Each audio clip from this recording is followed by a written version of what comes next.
Hi everyone, and welcome to my DMC4 Special Edition Legendary Dark Knight walkthrough.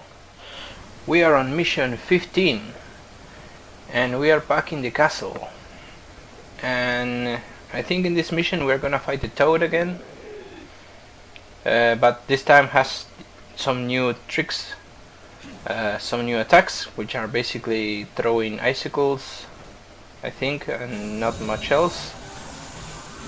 And things in the octopus ladies are red instead of blue, so minor differences. We have to blitz here,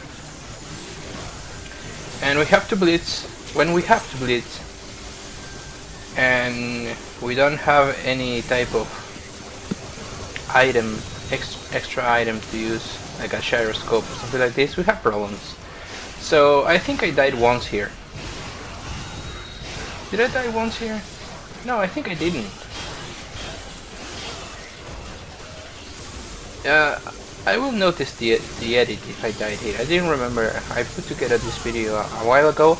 So, if you want to know, guys, the way to fight the splits in any difficulty is not really hitting them directly, but I'm not doing this either.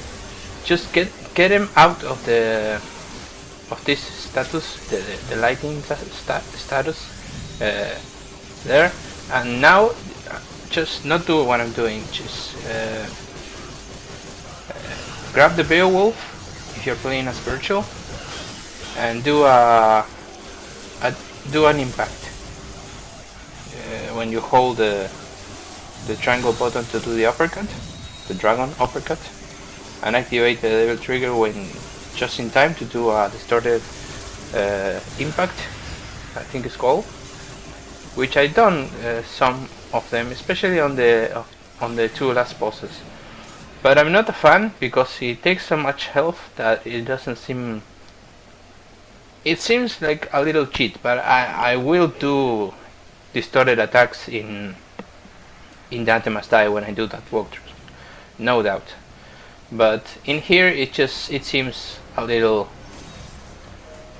too much. But in the last bosses I did do them, and wow, I have to say I just finished this walkthrough, recording it, not commenting it, but I have to say the last boss is a piece of fucking cake. I didn't remember it that easy.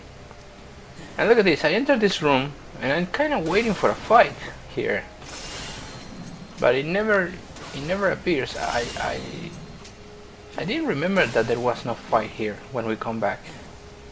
Kinda disappointed because this room is fun when we go through it for the first time.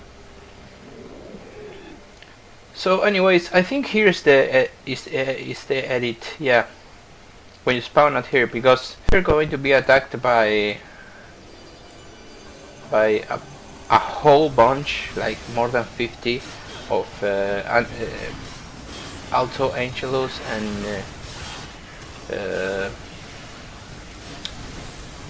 the other Angelos. I already forgot the name. I'm sorry, guys. I'm sorry. You have to realize that, by the way, as you've been noticing by now, and you should, because we are almost at the end of the walkthrough, this is still a no items game.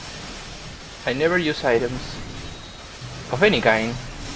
Never edited a scene when just before that scene I used some item, because if I would have done that, I would have told you that I did it. So believe me when I say it, I didn't use any fucking single star, not even the small green ones. None. And I plan to do the same on Dante Must Die. And it's not some elitist thing of not doing items or something like that. It brings I don't know, it feels like the game gives you a lot of health if you play it right, and it's not really that needed. I know it's needed in games like DMC3, when if you play Dante Must Die in DMC3, if you have played it, you will know that it's just fucking brutal. It's brutal. It's fucking... It's the most difficult game I played in my entire life. That statement has to be right, because I at the same time I'm thinking about other difficult games, really difficult games. But I don't know. I don't know. I have to say Devil May Cry on Dante Must Die. It's just unforgiving. The enemies have so much HP when they Devil Trigger that you spend like 5 minutes in each room or more. And the bosses, oh my fucking god, the bosses. I mean, let me tell you a story, guys, and then you're gonna see where I'm coming from.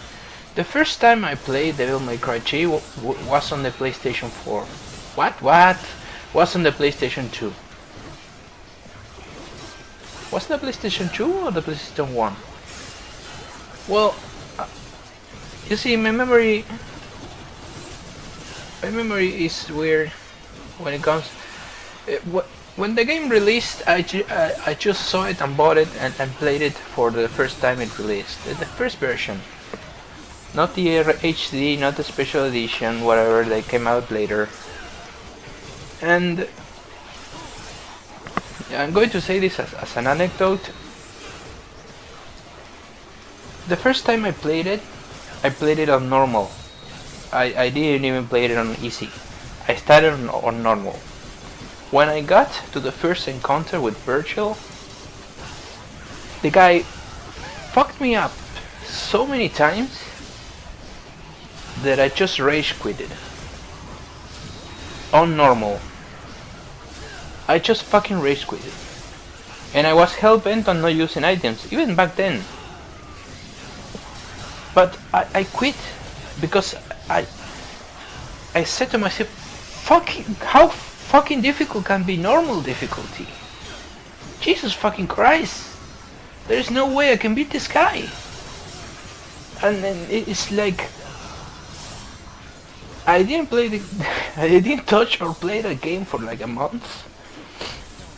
After that, that is really a shameful display what I'm saying, guys. But here's what happened. I didn't touch that game for like a month. I was really angry. I thought I'd throw my money away and whatever.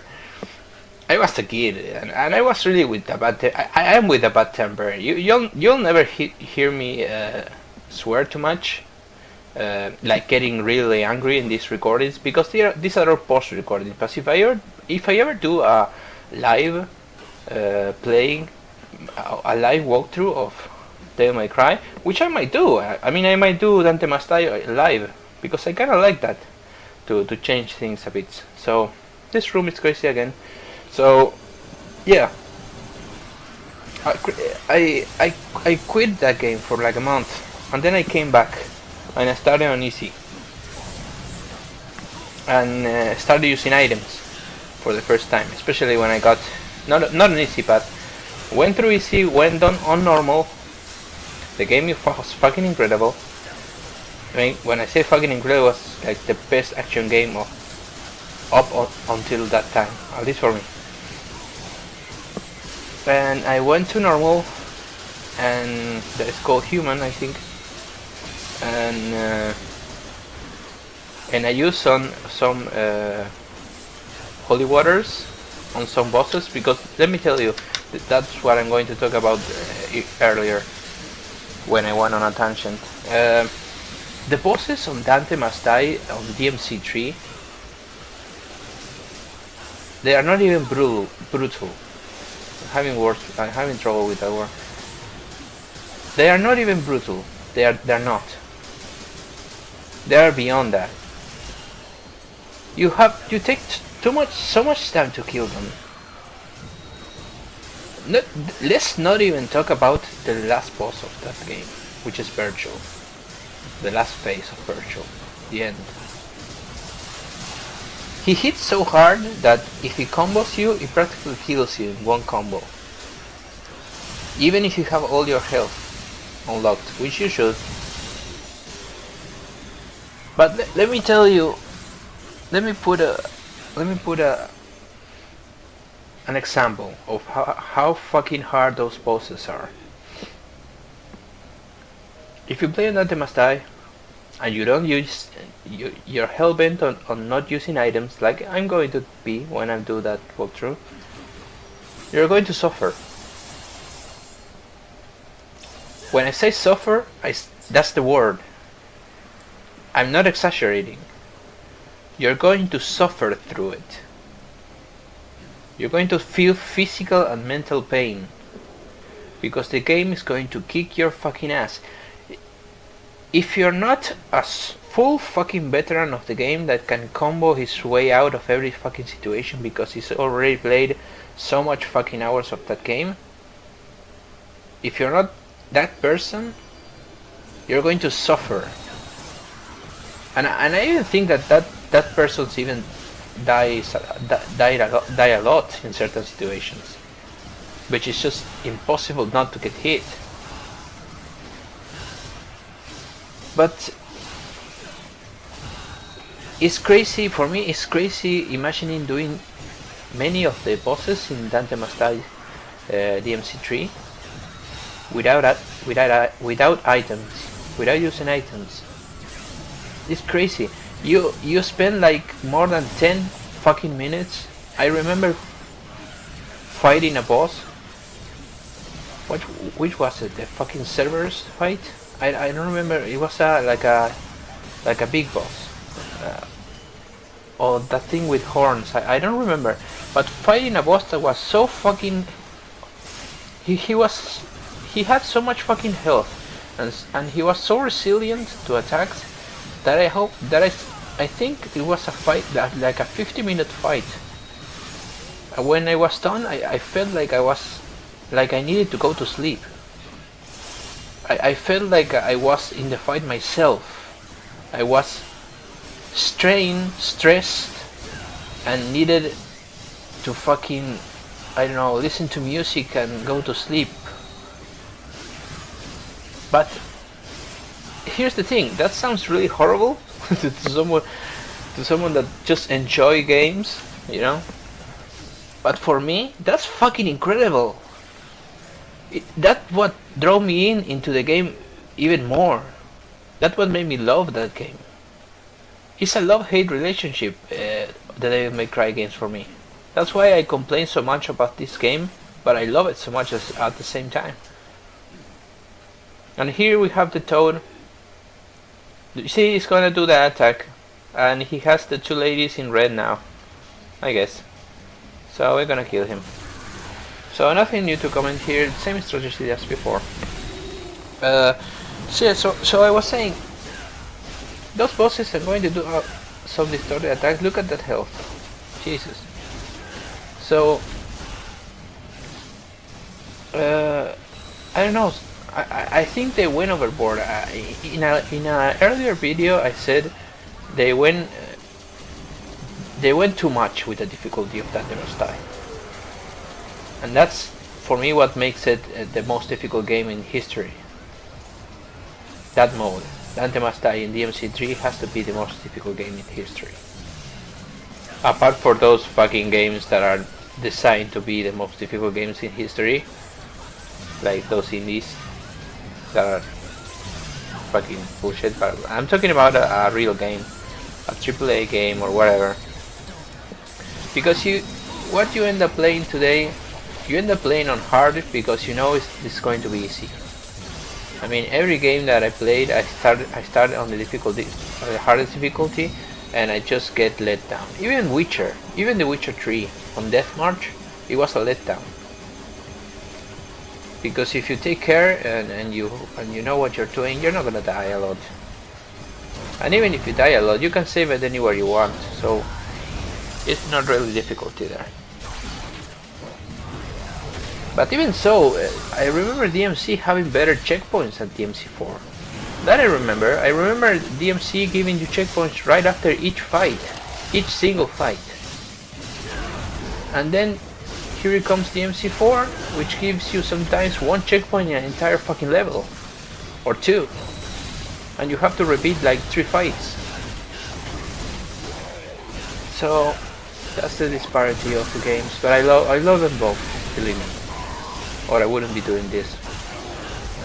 So this was mission 15, guys. We'll see each other in mission 16. Thank you for watching and take care.